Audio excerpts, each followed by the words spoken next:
Gelap langit dan rimba dunia persilatan adalah alam yang berbahaya, namun mulia dan dipenuhi keistimewaan. Mereka yang lahir dan memilih menapaki jalan pedang sudah pasti saling bersilang satu dengan lainnya. Di antara mereka hadir seorang pemuda yang menggemparkan dunia itu. Ia bernama Rundaka. Mewarisi ilmu pukulan permuk tulang, ia menciptakan legenda atas dirinya sendiri.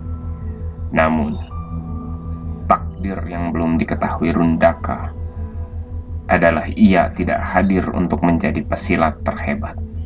Pukulan permuk tulangnya mungkin dahsyat, akan tetapi takdir yang sesungguhnya harus ia jalani lebih jauh dari sekedar merajai dunia silat.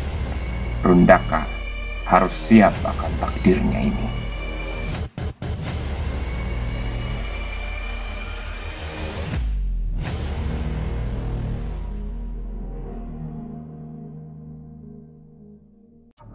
Maka disitulah Rundaka menyaksikan Lodaya, si harimau putih, bertarung dengan lelaki berambut perak yang belakangan ia ketahui namanya adalah Tura.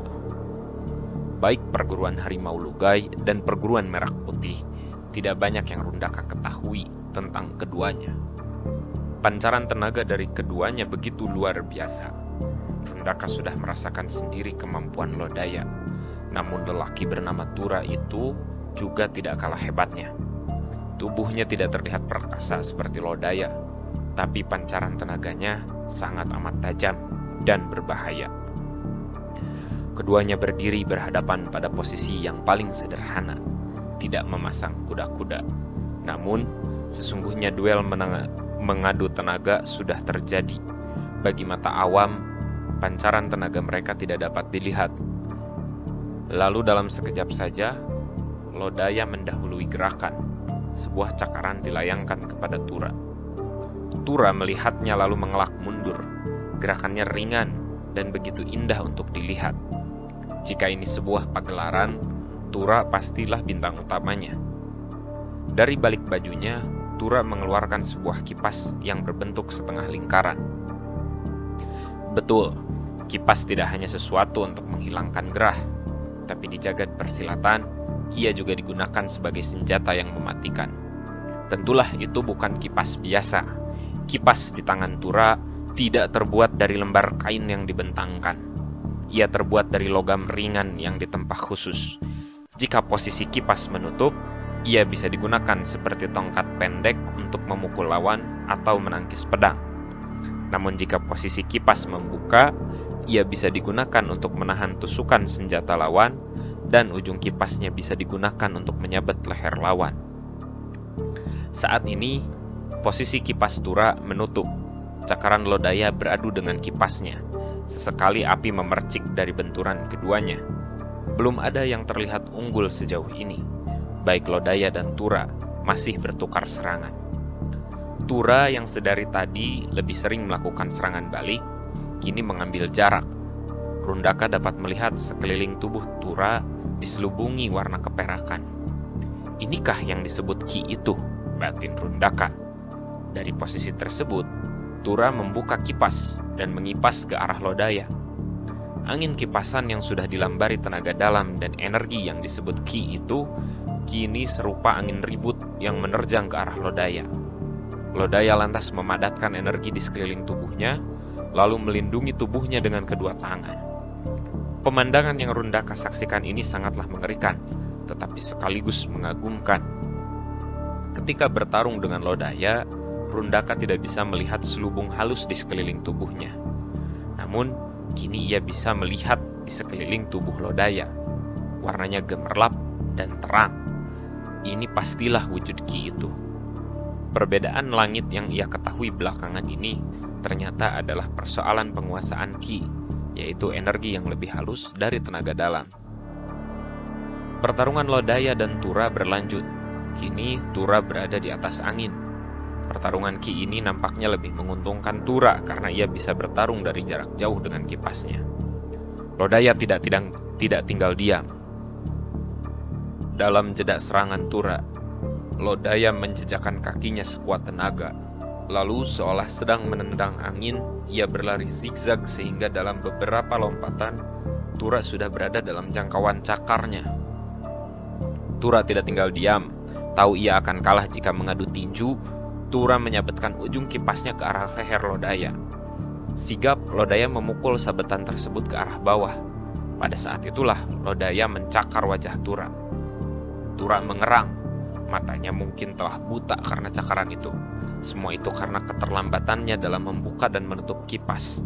Hanya sekejap saja keteledorannya itu, dan kini berakibat fatal. Lodaya yang tidak ingin kehilangan kesempatan, lantas menusukkan cakarnya ke arah jantung Tura. Tembuslah seluruh jarinya ke dada Tura. Tura muntah darah, dan Rundaka pun tahu, itulah akhir riwayatnya. Lodaya sudah memenangkan pertempuran. Rundaka menghampiri mereka berdua. Terlihat tubuh Lodaya banyak terluka dan tangan kirinya masih berdarah karena menusuk dada Tura. Mereka bersepakat untuk menguburkan Tura di sekitar danau. Rundaka kemudian berkata kepada Lodaya, "Kakang, bolehkah saya belajar tentang Hi kepada Kakang? Karena sungguh saya ingin mengetahuinya." "Aku tidak mengambil murid," jawab Lodaya pendek. "Saya sudah bisa melihat energi berkilau yang menyelubungi tubuh Kakang." Lodaya terkejut. Ia menatap Rundaka. "Kau bisa melihat auraku?" tanya Lodaya. "Oh, itukah namanya?" Lodaya lalu terdiam sejenak. "Anak muda, kenapa kau ingin menguasai ajian Kamanduka?" "Saya tidak ingin menguasainya karena keinginan saya sendiri. Takdirlah yang mengantarkan saya kemari. Aki Pitara yang menunjukkan tempat ini kepada saya, bahwa saya harus menguasainya, bukan ingin menguasainya."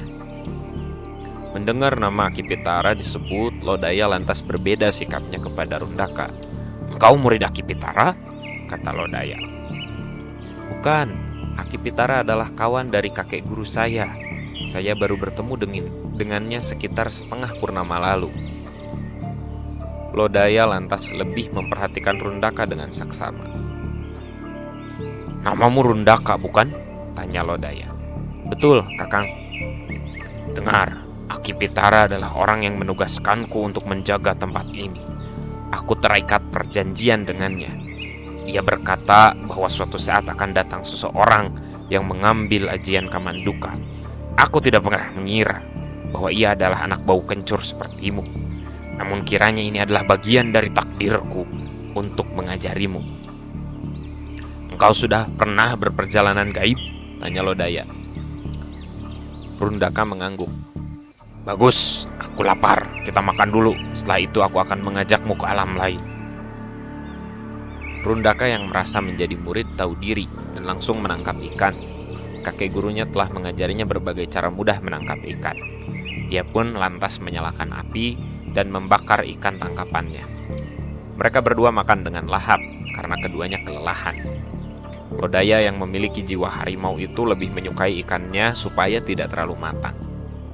Sesuai janji, Lodaya bersiap mengajak Rundaka berperjalanan gaib seusai makan siang. Rundaka yang sudah terbiasa kini dengan mudah dan cepatnya mengikuti pancaran tenaga Lodaya di alam gaib. Sampailah mereka pada sebuah gerbang berwarna emas di alam gaib itu. Lodaya memberi isyarat agar Rundaka memasukinya sendiri. Rundaka pun masuk. Lalu dilihatnya langit berwarna gelap dengan bintang.